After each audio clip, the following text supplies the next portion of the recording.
Olá, paz do Senhor, sejam bem-vindos ao canal de Lições Bíblicas. Eu sou seu irmão em Cristo, o evangelista Davi Nascimento, e estamos aqui para estudar mais uma lição desse trimestre, o primeiro trimestre de 2022. Estamos estudando sobre a supremacia das Escrituras, a palavra de Deus que é infalível, que é inerrante e que é eficaz. Hoje nós vamos estudar a lição de número 9, as histórias e as poesias falam ao coração.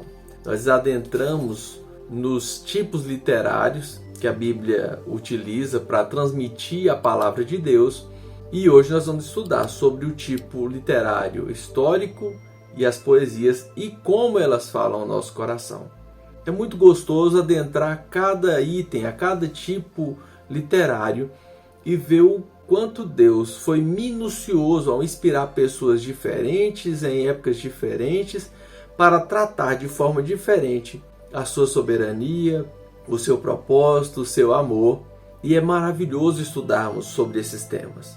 Estou gravando essa aula em plena madrugada, já são quase 3 da manhã, porque aqui onde eu gravo durante o dia tem muitos barulhos e hoje ficou para mais tarde ainda a gravação porque eu comecei a pesquisar sobre o assunto e foi me tomando tempo, e a hora que eu vi, já havia passado bastante tempo e eu não havia percebido de tão bom que é estudar sobre esse assunto. Então vamos ao nosso texto áureo, que está no Salmo 119, o verso 107. Estou aflitíssimo, vivifica-me, ó Senhor, segundo a tua palavra. Eu acho isso aqui muito fantástico. Os salmistas, eles têm uma capacidade de expressar como ser humano as suas emoções, os seus sentimentos, como eles estão se sentindo. Muitas vezes temos dificuldade de se expressar diante de Deus. Ficamos tentando achar as palavras mais bonitas, né? Sendo que Deus conhece o nosso coração. Deus conhece o que está no nosso coração e ficamos tentando maquiar. E quando eu leio os salmos, eu fico maravilhado com o que deparo nessas leituras. Pessoas que são humanas, que se apresentam como humanas, frágeis e que carecem da ajuda, do favor de Deus, que não têm vergonha de dizer o que estão sentindo. A verdade prática nos diz que os livros históricos e poéticos mostram a soberania e a sabedoria divina. O relato dessas verdades produz fé e esperança em nossos corações. Nessa lição nós temos como objetivo destacar as narrativas de Josué e Juízes e apresentar as histórias dos reis de Israel e Judá. Também temos o objetivo de conhecer a estrutura e características da literatura bíblica, poética e de sabedoria e mostrar os princípios práticos para a vida cristã. Se você ainda não é inscrito, se inscreva, ative as notificações. Se estiver gostando da aula também, deixe o seu joinha, o seu like. Ativando as notificações, todas as vezes que a aula for lançada, você vai receber a mensagem avisando que saiu aula nova no canal, ok? Continuando aqui, vamos à nossa leitura em classe. Nós temos um texto em Deuteronômio 6 e um outro texto no Salmo 119.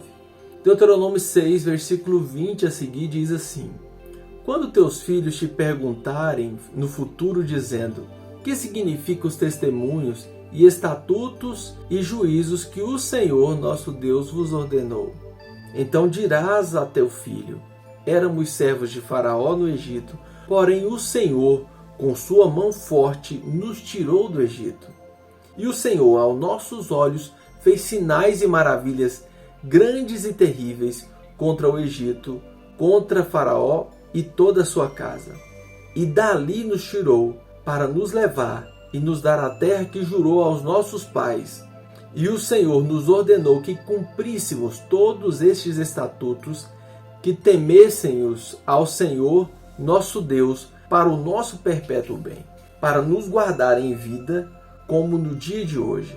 E será para nós justiça quando tivermos cuidado de cumprir todos estes mandamentos perante o Senhor nosso Deus, como nos tem ordenado.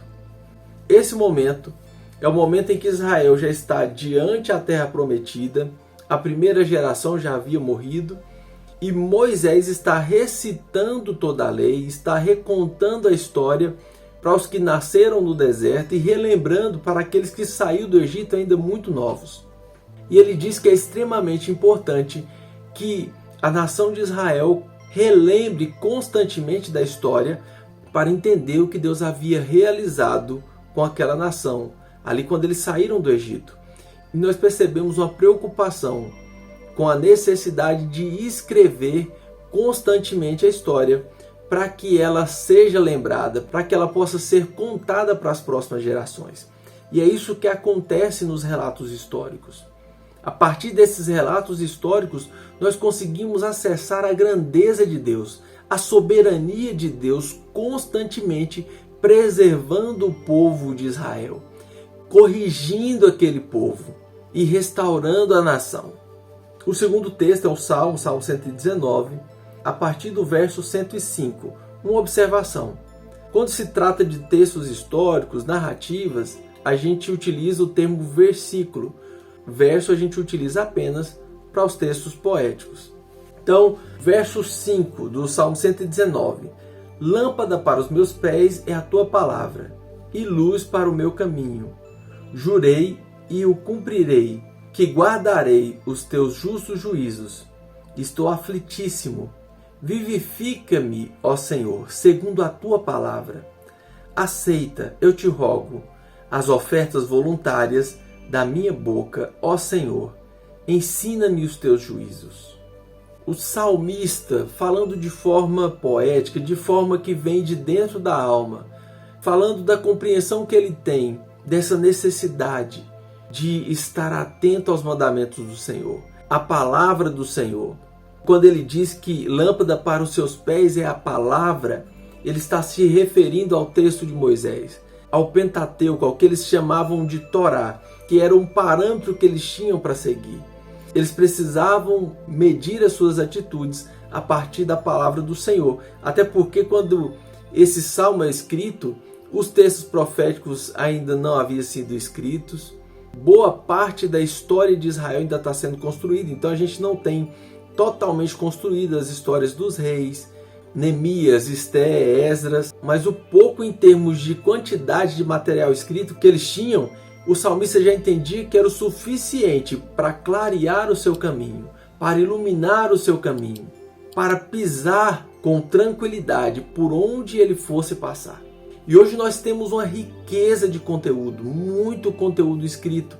Quanto a isso, a gente não tem desculpa de dizer: eu não sei, eu não sabia, eu trilhei um caminho de forma insegura, sem saber por onde eu estava indo, porque eu não tinha recursos. O recurso a gente tem, a palavra de Deus. Nós temos até mais do que essas pessoas tinham naquela época, porque nós já conhecemos o trabalhar de Deus posterior a esse período. O que Deus fez com o seu povo, trazendo juízo e restauração a eles no exílio. A promessa de Deus de restauração da humanidade se concretizando através de Jesus. E os feitos dos primeiros cristãos, dos apóstolos, ali no primeiro século. Então nós temos conteúdo de sobra, nós temos registro suficiente para a nossa direção da nossa caminhada diária. Quando a gente fala de livros históricos, os livros históricos são Josué, Juízes, Ruth, primeiro e segundo livro de Samuel, primeiro e segundo livro dos Reis, o primeiro e segundo livro das Crônicas, Esdras, Neemias e Esté. Nós temos outros livros que contam relatos históricos? Temos. O Pentateuco mesmo tem conteúdos históricos, existem relatos históricos, mas nós o classificamos como livros da lei. Aqui nós vamos encontrar momentos que existem mandamentos, que existem estatutos, existem leis, existem conteúdos poéticos dentro desses livros aqui, mas a predominância é de material histórico, de relatos históricos. Esses livros têm como objetivo mostrar para nós como Deus agiu na história em favor do seu povo para cumprir a promessa feita no Éden e posteriormente ao patriarca Abraão. A promessa de que ele restauraria a humanidade, de que da semente da mulher nasceria um que venceria a serpente, que da família de Abraão, da semente de Abraão, todas as famílias da terra seriam alcançadas, seriam abençoadas. Para que isso acontecesse, Deus trabalhou na história durante um período de tempo. Deus trabalhou na história de forma soberana e nós acompanhamos isso nos relatos dos livros históricos. Nós temos, por exemplo, Josué, é o momento em que Deus dá posse da terra para o seu povo, a terra prometida. Eles tomam posse aqui e é relatada no livro de Josué. O livro de Juízes mostra como esse povo se comportou nos primeiros momentos ali na terra prometida. Um período em que cada um fazia o que bem entendia e eles começaram a sofrer na mão dos inimigos que ainda estavam, boa parte da terra ainda era ocupada por inimigos. Nós temos o livro de Ruth que relata ali a origem da família do rei Davi. Nós temos os livros de Samuel, Reis e Crônicas que relatam o período dos reis de Israel, como eles se comportaram no primeiro momento em que tivemos grandes referências como rei, reis que reinaram por um longo período de tempo, e depois nós temos um período de divisão do reino, uma decadência nos reinos até chegarem ao ponto deles irem para o exílio babilônico. E os 3 últimos livros aí, Esdras, Neemias e Ester, falam bastante desse período em que Israel está no exílio babilônico. Durante esse período nós temos aqui o estabelecimento desse povo na terra prometida, nós temos a chegada desse povo, as dificuldades que eles enfrentaram na terra prometida, o estabelecimento de Israel como nação, depois a divisão do reino, e depois dessa divisão nós encontramos alguns reis se desviando da presença do Senhor, se distanciando dos mandamentos do Senhor, e eles vão para o exílio. E todos esses relatos demonstram Deus agindo na história. A soberania de Deus é presente em todos esses relatos. Então, com esses livros, aprendemos que a história está sob o controle de Deus. Mesmo quando essas pessoas haviam perdido todas as suas esperanças, Deus estava no controle e não havia perdido em nenhum momento o controle da história. Muitas vezes a gente passa por situações adversas e chegamos a pensar na possibilidade de Deus ter virado as costas para nós. Às vezes é um filho, um esposo, a esposa que passa por um período de esfriamento, de distanciamento, e você fica pensando, será que Deus se esqueceu de mim? O que está acontecendo? A gente precisa acreditar que o Deus soberano, que não perdeu o controle da história aqui nos relatos bíblicos, ele não perdeu o controle da história das nossas vidas. Muitas vezes você que faz parte da direção da igreja, que é pastor de igreja, está iniciando um trabalho, você olha e fala assim, parece que está tão difícil, parece que as minhas orações não são ouvidas. O Deus de Israel, que não perdeu o controle da história aqui nos relatos bíblicos, ele continua no controle da sua história. Esses livros históricos cobrem um período de aproximadamente 1000 anos. Nos livros poéticos nós temos aí Jó, Salmos, Provérbios, Eclesiastes e Cantares de Salomão. Algumas versões de Bíblias trazem Cântico dos Cânticos. Aqui nós temos, por exemplo, uma curiosidade, o livro de Jó, que traz um pouco de conteúdo histórico, ou seja, de relato histórico dentro do seu conteúdo. Nós temos conteúdos proféticos nos Salmos, mas a predominância do conteúdo desses livros são poéticos, recheados de sabedoria. Nós temos aqui verdades escritas com leveza. Não é coincidência que são as leituras mais fáceis de serem feitas. Quando você está naquele dia que é difícil, você não está conseguindo pensar direito, a cabeça está muito cheia, o dia foi acelerado e você fala assim, eu preciso ler a Bíblia, eu não posso deixar de ler a Bíblia. Como que eu vou passar o dia sem ler? Pelo menos comigo é assim. E eu conheço muitas pessoas que agem dessa forma. Normalmente nós vamos ler um salmo. Ler um salmo mais curto, aí você lê um outro, lê um terceiro. Daqui a pouco você começa a entrar no clima da leitura. E dali você parte para outros assuntos, para outro tipo de literatura. Mas são leituras leves e fáceis de ser compreendidas. As crianças aprendem salmos. Meu filho de 7 anos conhece vários salmos, vários fragmentos de salmos. Na minha idade, com 7 anos, meu pai e minha mãe já faziam com que a gente decorasse alguns salmos. É algo gostoso de aprender, de recitar, de meditar. Então, Deus utiliza dos salmos, das leituras poéticas para falar ao coração do ser humano com mais leveza. Enquanto nós temos nos livros históricos o olhar externo para a história, nós temos alguém olhando para a história e escrevendo o que está acontecendo na história. Nesses livros poéticos aqui, nós temos quem está dentro da história, sentindo o que está acontecendo durante esse período e traz da sua alma, de dentro da sua alma, traz os seus medos, traz as suas inseguranças. É por isso que fala tão profundamente conosco, porque nós vemos a alma humana aqui expressa, inspirada por Deus para falar conosco. Por isso que é importante, quando nós falamos da palavra de Deus, nós precisamos falar como alguém que tem emoção, que sente medo, que sente angústia às vezes, para que quem está nos ouvindo possa se identificar conosco. Fala, opa, ali tem alguém que é parecido comigo. Que diante das situações, às vezes, se sente angustiado, sente medo, mas confia em Deus e abre o seu coração para Deus. Eu posso abrir o meu coração também para Deus. Nós precisamos aprender com esses textos poéticos a falar mais com a alma, falar como ser humano, não só como alguém que olha de longe, mas nós precisamos adentrar com as nossas emoções, com entrega.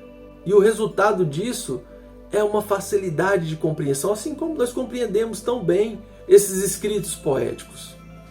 Esses textos são repletos de adoração, de exultação, contrição, louvor. Esses textos revelam a confiança no Deus soberano.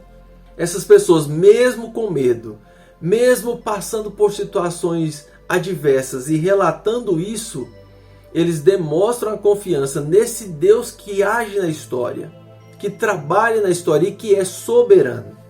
Com esses livros podemos contemplar a beleza e a grandeza de Deus através das poesias. Uma observação que eu gostaria de fazer: um Deus que é um perfeito artista, que fez o universo com uma perfeição tão grande, que às vezes a gente olha para a imensidão, a gente olha para elementos da natureza e é tão lindo. Quando você vê um artista, um pintor, alguém tratar de forma poética a criação, a gente acha lindo. Já é lindo ver uma pintura, por exemplo, de alguém na beira do mar, na beira da praia. A gente acha lindo, acha fantástico. Mas mais fantástico do que o quadro é a própria natureza que serviu de inspiração. Nós servimos a um Deus que é a maior inspiração de todos os artistas. E muitas vezes passa desapercebido que Deus se utiliza da beleza, do belo, de arte, para falar com pessoas, para demonstrar o seu poder, para demonstrar o seu interesse em se encontrar com o ser humano, em mudar a vida do ser humano. E aí, estudando sobre esse assunto na semana, eu me deparei com o texto de Êxodo 31, que nós encontramos ali a primeira pessoa cheia do Espírito Santo. Muito antes da gente encontrar Davi sendo cheio do Espírito, e de encontrar os profetas sendo cheios, sendo capacitados por Deus, e muito bem antes do Pentecostes, nós temos aqui quando Deus ordena a Moisés que construa o tabernáculo, ele diz: tome nota de que achei Bezalel, filho de Uri e neto de Ur, da tribo de Judá, e que o enchi do Espírito de Deus, dando-lhe sabedoria, capacidade e conhecimento para todos os trabalhos. Deus enche pessoas para realizar trabalhos. Muitas vezes a gente acha que ser cheio do Espírito de Deus é só para atuar dentro da igreja, ministerialmente. E nós precisamos entender isso aqui. Deus nos enche para que nós possamos realizar trabalho. As pessoas precisam se relacionar conosco no trabalho, no nosso dia a dia, e perceber que somos cheios do Espírito Santo de Deus, não pelo que falamos, mas pelo trabalho que realizamos, pelo cuidado que realizamos e pela perfeição que realizamos as tarefas diárias. Olha aqui qual que era o trabalho.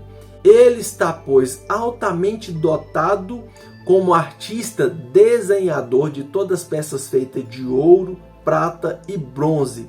Está igualmente capacitado para trabalhar como joalheiro e escultor de madeira. Um trabalho que diversas outras pessoas realizavam. Mas Deus fala, aquele ali eu enchi. Muitas pessoas poderiam pensar, é algo comum, é algo que qualquer pessoa pode fazer. Mas é aquele ali que está cheio do meu Espírito.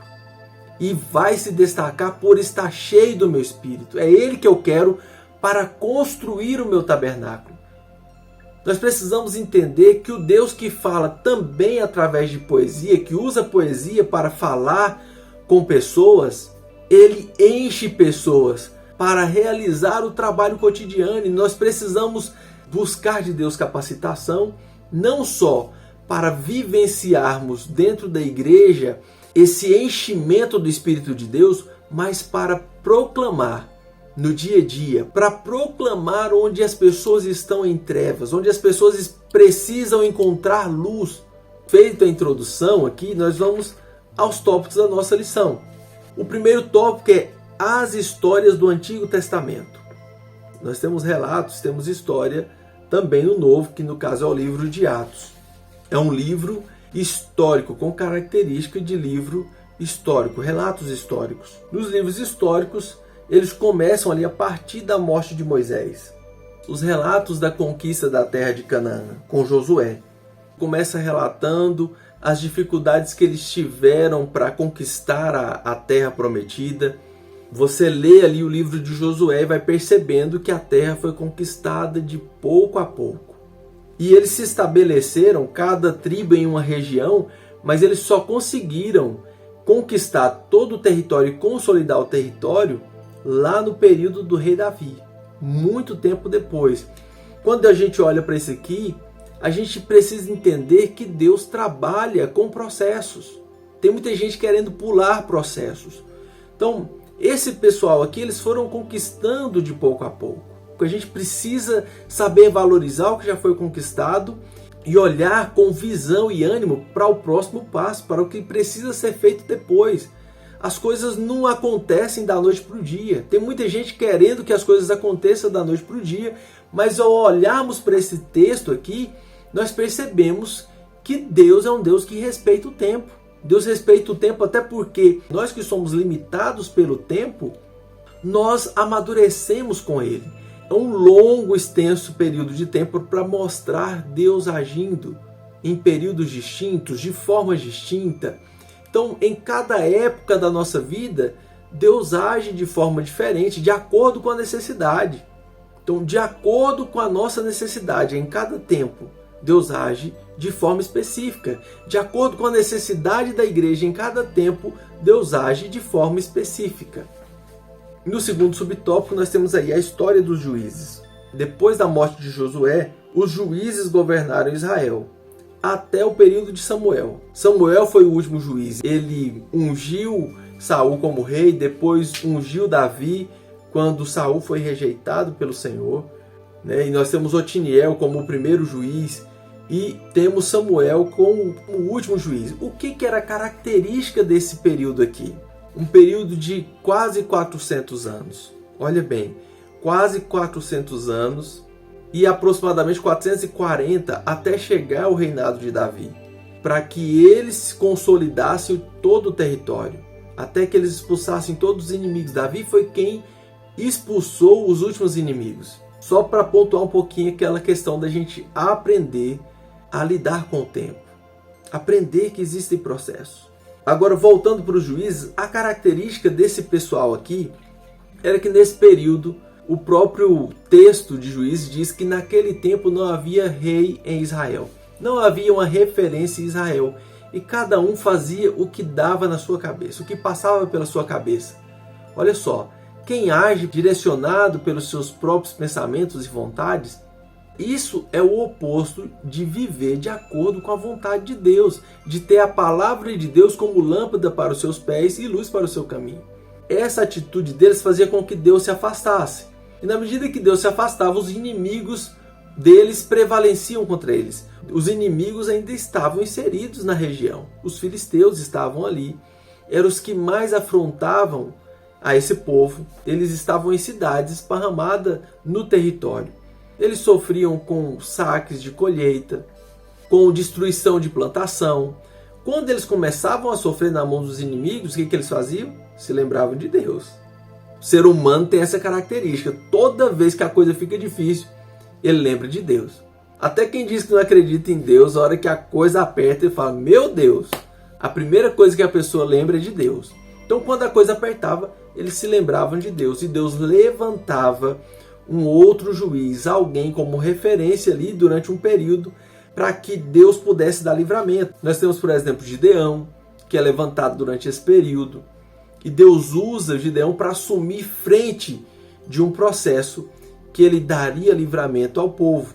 Deus daria livramento. Ali Deus tira toda a possibilidade do homem levar o mérito, leva um grupo muito pequeno de 300 homens, algo que seria impossível pensar aos olhos humanos em uma vitória. Mas Deus utiliza dessas pequenas coisas, de pequenas quantidades, de um só homem, assim como era com Sansão, para vencer um batalhão de soldados, justamente para deixar claro que a glória é dele. Muitas vezes nós não conseguimos vitória nas batalhas que guerreamos porque achamos que estamos bem preparados, estamos bem calçados, estamos prontos. E na verdade Deus fica esperando e deixa para vir com socorro na hora da angústia, a hora que você fala assim, não tem mais jeito. Muitos processos que a gente passa não é porque alguém está em pecado. Houve situações que Israel passou por situações de constrangimento por acreditar na sua força, por acreditar no seu potencial. Então nós precisamos também aprender com essas situações. Deus muitas vezes deixa que a gente passe por situação de sufoco para mostrar que a glória é somente dele, que a força vem dele e a vitória quem nos garante é ele. A história dos reis, o subtópico 3.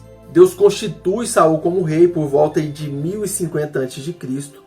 Porém, Saul fracassou. Saul, em 2 momentos, ele desobedece a Deus. Samuel, ali no início do reinado de Saul, combina com Saul que num determinado dia chegaria para oferecer sacrifício. E Saul, porque as pessoas estavam cada um voltando para sua casa, ele exerce a função de sacerdote. E Deus desagrada da atitude de Saul. E em um outro momento, Deus ordena que os amalequitas fossem destruídos. Em uma guerra, Deus deu vitória a Saul diante dos amalequitas. E Saul poupou o rei e o melhor do rebanho, desobedecendo a ordem de Deus. Então Saul fracassou. Quando o ser humano fracassa? Quando ele desobedece a ordem de Deus. Tem muita gente querendo fazer o melhor. Olha só, Saul estava oferecendo sacrifício a Deus. Algo louvável, oferecer sacrifício é algo louvável. Mas não era a função de Saul oferecer o sacrifício. Fazer a função de sacerdote. Então tem muita gente perdendo o que Deus deu para ela, porque ela se atreve a fazer o que Deus não a chamou para fazer. Saul reinou enquanto estava vivo, mas dali para frente o Espírito de Deus se retira de Saul e ele passa a ser oprimido por espíritos malignos, por causa de uma desobediência. Muitas vezes a gente pensa, não, eu vou poupar isso aqui porque isso aqui tem um valor material inestimável. A gente pode usar isso aqui para oferecer sacrifícios a Deus. Nem tudo que a gente utiliza para oferecer culto a Deus é aceito por Deus. Foi o que aconteceu com Saul quando ele traz o rebanho, os despojos da guerra, com a desculpa que era para oferecer culto a Deus. Então nem tudo que a gente traz como oferta a Deus, dependendo da origem do que você está trazendo como oferta para Deus, será aceito por Deus. Saul desagrada a Deus. Então Deus acolhe Davi, faz Davi se tornar rei de um reinado que não teria fim, de um reinado sem fim. Salomão, seu filho, sucedeu Davi. Nós, ao lermos a história, vemos que Salomão, apesar de ter pedido sabedoria, Deus ter dado sabedoria a Deus, Salomão se utiliza de acordos políticos e se casa com filhas de vários reis da região. E essas filhas convencem o seu marido de trazer o culto da sua terra para dentro da nação de Israel. Ali de forma privada, não, deixa eu construir aqui alguma coisa, deixa eu construir um altarzinho aqui para o meu Deus lá da minha terra. Salomão não conseguiu influenciar as suas esposas. Olha só, a gente precisa ser sal da terra e luz do mundo, mas a gente precisa influenciar e não ser influenciado. E Salomão começa a fazer pequenas concessões. Às vezes você pensa assim, não, mas é só um detalhezinho, é só algo aqui pequenininho. E essas pequenas concessões levou Salomão a desagradar a Deus. E o reino foi dividido. Depois que Salomão morre, seu filho Roboão assume o trono e ele acaba perdendo 10 tribos do norte para Jeroboão. E depois que o reino é dividido, eles começam a desandar. A coisa começa a desandar, a idolatria vai adentrando. A idolatria que já havia começado no período de Salomão, ela aumenta gradativamente no Reino do Sul, mas no Reino do Norte, ela se estabelece como um princípio de culto. O Jeroboão, com medo de que as pessoas fossem até Jerusalém prestar culto, ele constrói 2 locais para que houvesse cultos ali naquela região, sem que as pessoas fossem a Jerusalém, no lugar onde Deus escolheu habitar, onde a arca da presença de Deus estava. E por causa dessa atitude e da constante idolatria dentro tanto do Reino do Sul quanto do Reino do Norte, esse pessoal acaba indo para o exílio, para que Deus pudesse restaurar a nação, tirar a idolatria do meio do seu povo. O reino de Israel, as tribos do norte, são levadas para o cativeiro assírio, e a forma de cativeiro deles era muito cruel, porque o que eles faziam? Eles misturavam uma nação com outra. Eles levavam um tanto de pessoas de uma região para uma região distante e trazia pessoas daquela outra região para essa região aqui. E aí, nessa mistura, eles acabaram se distanciando do que Deus havia determinado, que eles não se misturassem com outros povos. É por isso que no tempo de Jesus, os samaritanos eram tão menosprezados, porque os samaritanos são, em partes, descendentes de Abraão, tem um pouco ali da linhagem de Abraão, mas são pessoas que se misturaram com outros povos. A alimentação era um pouco diferente, por isso eram considerados impuros. Os judeus não se sentavam com os samaritanos. E começou aqui, nesse período, as tribos do norte foram extintas, de fato. Elas deixaram de existir, essencialmente puras, do jeito que eram, por causa do pecado desse povo aqui, nesse período dos reis. E nós precisamos ler esses textos e aprender com eles.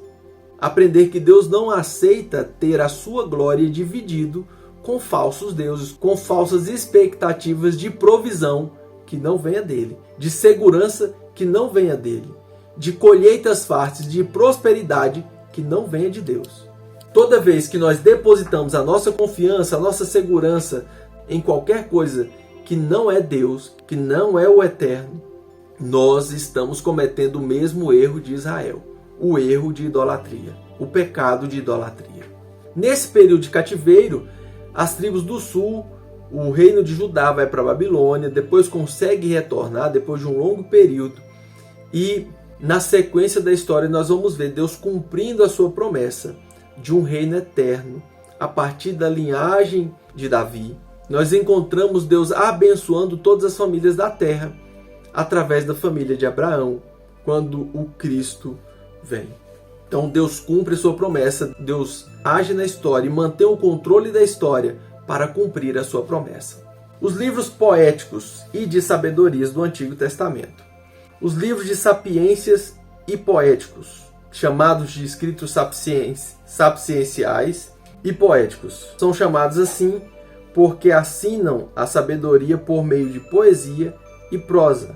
O escrito em prosa é o Eclesiastes, foi quase todo escrito em prosa, e os outros, o seu texto é a maioria escrito em poesia. A característica da prosa é que ela é muito parecida com a forma que nós falamos no cotidiano. É poético, mas é muito parecido com o que falamos no cotidiano. Já a poesia expressa sentimentos e pensamentos mediante versos que atingem o intelecto e as emoções.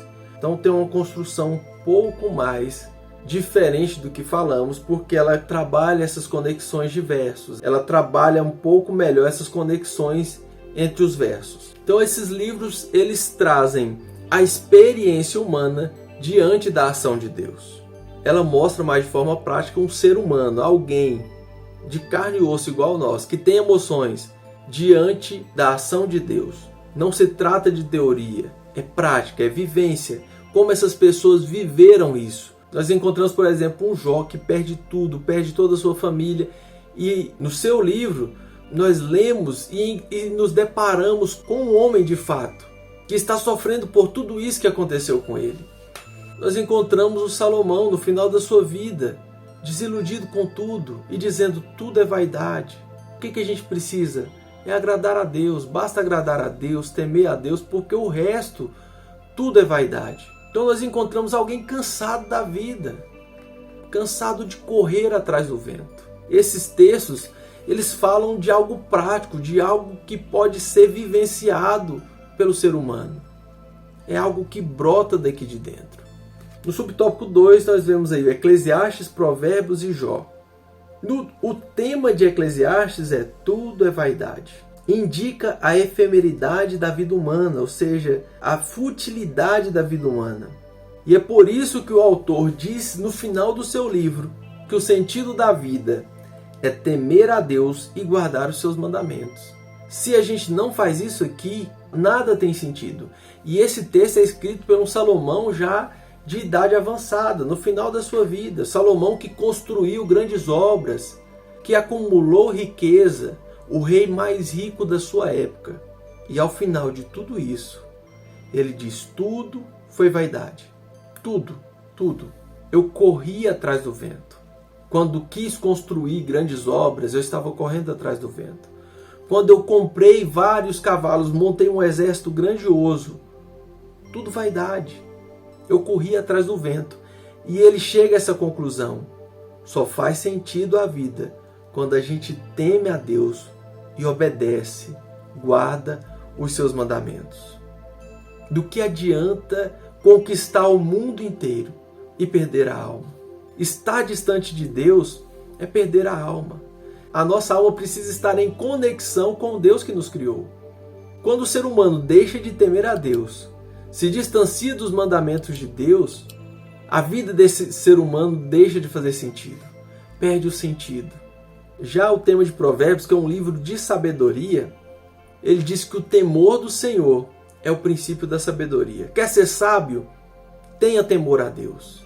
Tenha temor em tudo que você vai fazer a Deus. Antes de fazer qualquer coisa, a atitude mais sábia é pensar: o que Deus está achando dessa minha atitude? Como Deus está olhando para a minha atitude? Outra coisa que o escritor destaca é que a pessoa temente a Deus é digna de ser honrada. Nós precisamos observar as pessoas que estão à nossa volta. Nós precisamos temer e honrar a Deus, como também precisamos nos relacionar com pessoas que têm o mesmo temor a Deus que nós. É claro que nós temos que anunciar as boas novas, nós precisamos alcançar pessoas que trilham num caminho diferente do nosso, mas todo encontro que tivermos com pessoas que vivem uma forma distinta da nossa, nós precisamos ir para influenciar essas pessoas para que elas possam também temer a Deus. O tema do livro de Jó é sofrimento.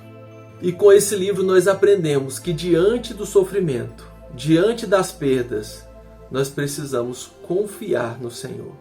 Nós precisamos nos manter firmes, sem murmurar, sem desistir e continuar confiantes em Deus. No texto de Salmos e Cânticos, que é o tópico 3, subtópico 3, o salmo em hebraico significa louvor. São textos que louvam a Deus, que trazem o louvor a Deus. Como eu disse, são textos que falam com facilidade da alma. Fala das angústias do ser humano, dos medos do ser humano. Mas mesmo diante dos medos e das angústias, os salmistas não deixam de engrandecer a Deus, de reconhecer a grandeza de Deus, de dar louvor a Deus, de exaltar a Deus e, detalhe, de manter a confiança em Deus. Os salmistas têm uma facilidade muito grande para trazer os seus medos, as suas angústias. Mas sempre que o salmista traz a sua angústia, o seu medo, ele conclui o salmo dizendo: eu confiarei no Senhor, eu esperarei no Senhor, porque eu sei que o meu socorro virá do Senhor. Essas são palavras e pensamentos muito presentes nos salmos. A segurança, a confiança no Deus que trará livramento. E nós precisamos olhar para as nossas situações diárias que passamos por angústias, por medo, que a gente olha e fala assim: será que vai dar certo? Será que vai ser possível?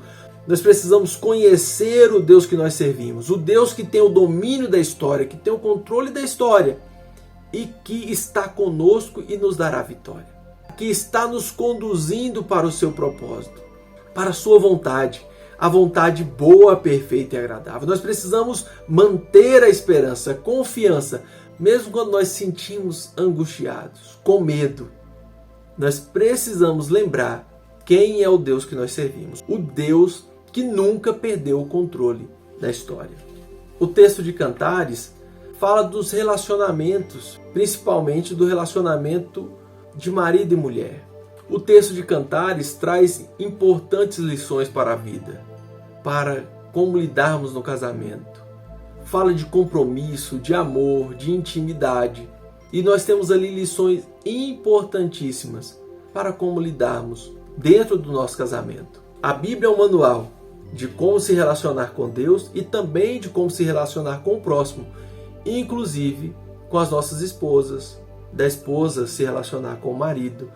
E esse texto escrito por Salomão e inspirado pelo Espírito Santo é extremamente rico em lições para trazermos para a nossa vida cotidiana, para o nosso relacionamento familiar, conjugal.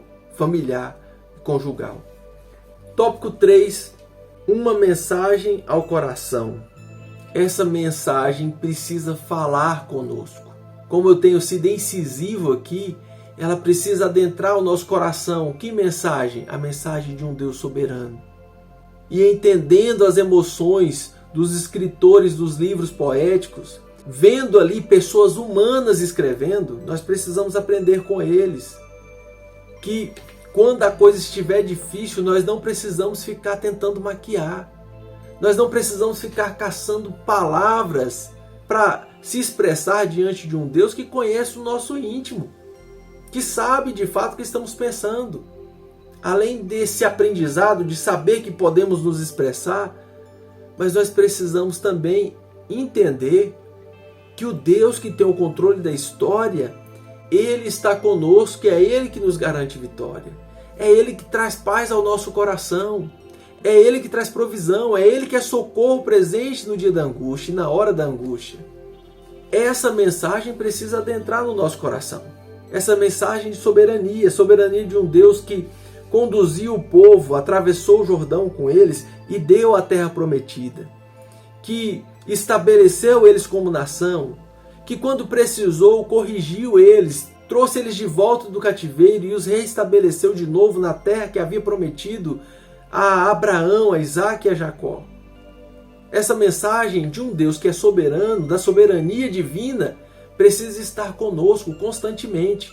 Nos momentos de medo, de angústia, nós precisamos lembrar: o Deus que eu sirvo, o Deus que enviou seu Filho para morrer na cruz, para salvar a humanidade, para perdoar os pecados da humanidade, e que eu estou incluso nesses aí, dos quais eu era um dos maiores dos pecadores, ou como diz o apóstolo Paulo, o principal dos pecadores. Esse Deus que fez tudo isso, e que a gente lê as Escrituras Sagradas e contempla os feitos de Deus, contempla o interesse de Deus em resgatar a humanidade, em nos conduzir para uma eternidade com Ele. Esse Deus soberano está conosco. E nós precisamos viver essa palavra constantemente, com essa confiança, com essa convicção. A mensagem de sabedoria também precisa adentrar os nossos corações. Nós servimos a um Deus que dá sabedoria aos homens. Se alguém tem dificuldade, lhe falta sabedoria, nós precisamos ouvir o conselho de Tiago. Precisamos pedir a Deus sabedoria. E uma das formas de adquirir sabedoria relendo as Escrituras. E aí o comentarista cita aqui algumas passagens dos livros poéticos, passagens que precisam ser internalizadas e lembradas constantemente. Nós precisamos andar retamente, precisamos fugir da luxúria, não ser preguiçosos, manter uma boa reputação, tomar cuidado no falar, não confiar no dinheiro, nossa confiança precisa vir de Deus, viver com alegria, remir o tempo, manter a integridade, assim como Jó, aceitar a repreensão, confiar no Senhor e desfrutar do verdadeiro amor. Essa sabedoria precisa estar entranhada em nós, precisa ser como respirar isso aqui.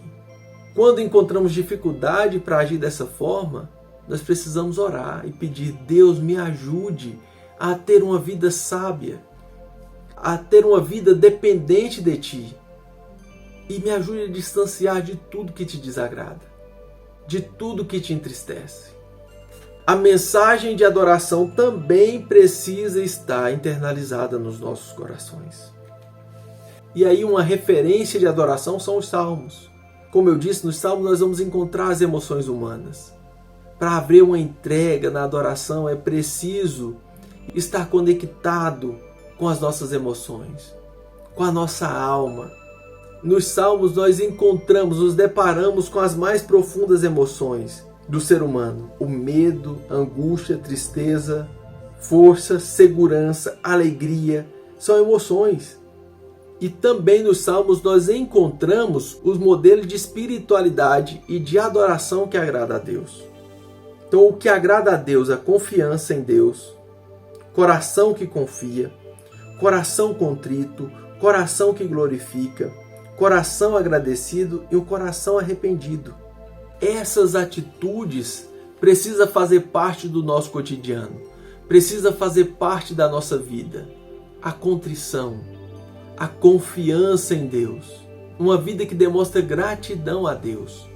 Que o Espírito Santo de Deus possa nos ajudar a internalizar toda a riqueza que a palavra de Deus pode nos oferecer. Que nós possamos ter confiança plena em Deus, nesse Deus que enviou seu Filho para nos reaproximar dele e que mandou o Espírito Santo para estar conosco todos os dias até a consumação dos séculos. Toda a dificuldade que temos de colocar em prática essas sabedorias que encontramos na Bíblia, nós precisamos pedir a ajuda do Espírito Santo. E eu quero orar junto com você nesse instante, pedindo que o Espírito Santo possa nos ajudar a internalizar essa palavra e a colocá-la em prática. Pai, nesse momento estamos diante de Ti. Somos gratos por tudo que o Senhor tem realizado nas nossas vidas, pela oportunidade de estudar a Tua palavra, de meditar na Tua palavra.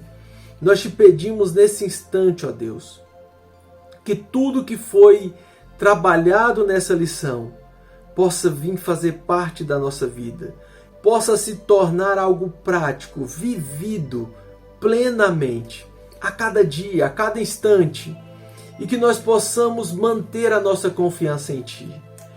Que nós possamos, ó Deus, diante dos medos, das angústias, das dificuldades do dia a dia, da insegurança, que nós possamos, ó Deus, manter os nossos olhos direcionados para Ti.